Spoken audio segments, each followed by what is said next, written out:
Ledakan. Tanda seru. Tanda seru. Qin Yichen dirobohkan dan terbang setelah hanya mendengar suara keras yang menembus istana Bihai Divine. Meskipun Qin Yichen bukan tubuh dari daging dan darah, tubuh bawaannya sebenarnya diubah oleh pedang. Dan begitu dia menginjak altar, jika pedangnya dilepaskan, itu juga akan ditelan. Sisa yang kuat hanya bisa mengandalkan kekuatan daging di altar, dan dia juga berubah menjadi pedang emas.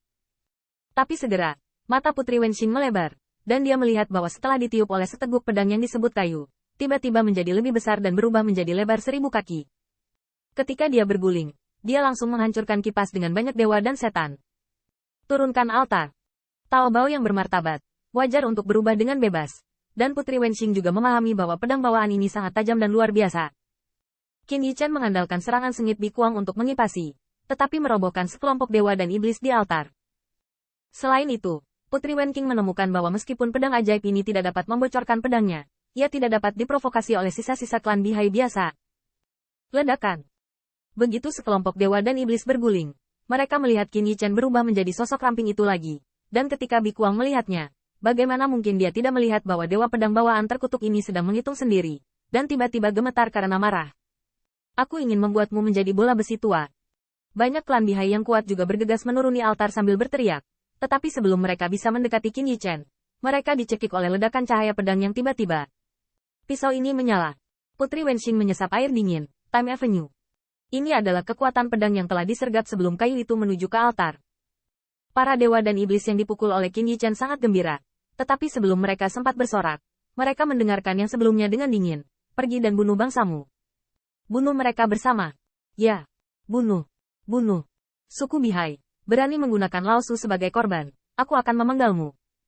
Dewa dan iblis itu membunuh. Dan setelah Qin Yichen melihatnya sekilas, dia bergegas ke altar lagi.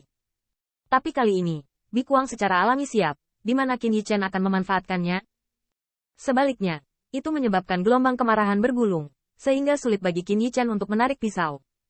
Jenderal Angin. Di atas altar, Zheng Chu Daozun menatap pedang sihir merah kemasan yang terus bertarung, matanya merah. Meskipun ia tahu bahwa Qin Yichen adalah pisau ajaib yang sangat tajam, tentara Dao di tangan Bikuang tidak kalah. Terlebih lagi, Bikuang menduduki tanah dan memiliki kekuatan besar. Sebaliknya Qin Yichen hanya bisa menghadapinya dengan pedang. Gigi Zheng Chu Daozun semuanya menggigit darah. Dia bisa bergaul dengan seorang jenderal. Dia secara alami bukan orang bodoh. Kaisar Ke dan Kaisar Tian sudah lama tidak datang untuk menyelamatkan mereka. Ditambah berita yang diungkapkan oleh klan Bihai, dia tidak sulit tebak beberapa variabel. Namun, dalam situasi yang hampir ditinggalkan, Jenderal Feng tidak menemukan tempat untuk bersembunyi, melainkan bergegas ke kuil Bihai, bahkan mempertaruhkan ancaman yang sama menjadi pengorbanan untuk menyelamatkan mereka. Persetan denganmu. Tanda seru. Tanda seru. Tiba-tiba, kaki Zheng Chu Daozun tiba-tiba menendang. Dia adalah Dao Venerable yang kuat. Bahkan dengan kekuatan tubuh fisik, tabrakan ini cukup untuk menghancurkan gunung. Pada awalnya, Daozun memerah matanya, memanfaatkan punggung Bikuang padanya, dan membanting ke dalam hatinya. Ledakan. Dalam tabrakan ini, Tianling dari Zheng Chu Daozun tiba-tiba meledak menjadi suara fragmentasi tengkorak yang teredam, yang membuat Bikuang terhuyung-huyung. Kapak laut di tangannya gagal memblokir pisau ajaib dan menusuk ke jantungnya. Saudaraku, Jenderal Feng datang untuk menyelamatkan kita. Bunuh aku. Bahkan jika kamu menggigit gigimu, kamu harus membunuh kelompok sampah ini.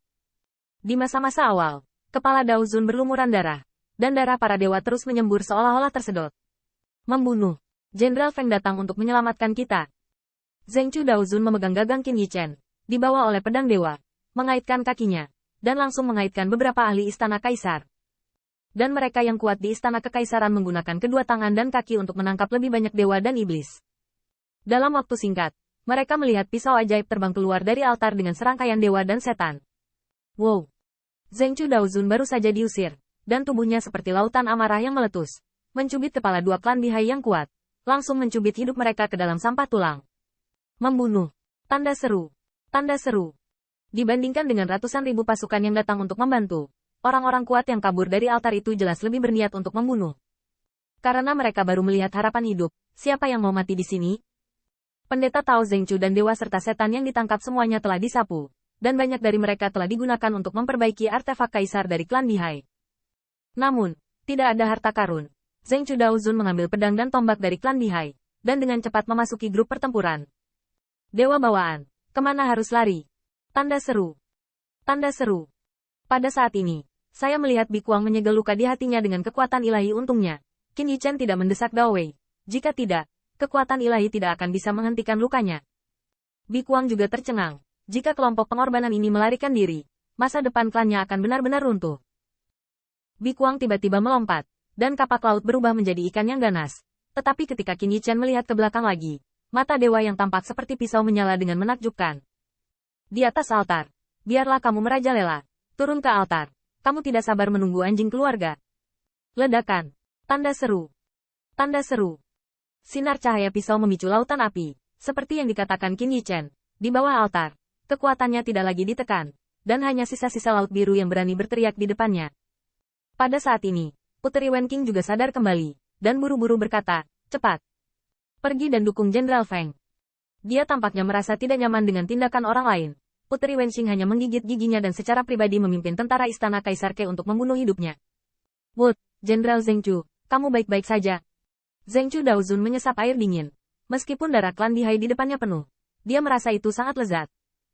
Jenderal terakhir malu, dan ketika dia pertama kali memasuki Laut Biru, dia ditangkap oleh kelompok bermacam-macam potongan ini, dan biarkan jenderal terakhir menanggung dosa dan membunuhnya. Mata Putri Wenqing berbinar, menatap para dewa dan setan di altar, dan meraung. Selamatkan orang dulu. Selamatkan orang. Bahkan dengan kekuatan daging, orang harus diselamatkan. Hanya ketika para dewa dan iblis di altar bergabung dalam pertempuran, kita dapat melihat harapan kemenangan dalam pertempuran ini. Kayu. Putri Wenqing mendengus, dan langsung menekankan telapak gioknya ke kepala Qin Yichen. Yang terakhir langsung tercengang. Apa yang kamu lakukan? Cepat dan ubah untukku. Putri Wenqing memiliki wajah buas, tetapi wajahnya yang cantik dengan noda darah tidak terlihat buruk. Wow. Detik berikutnya, seorang Qianying memegang pisau ajaib dan menghantam altar.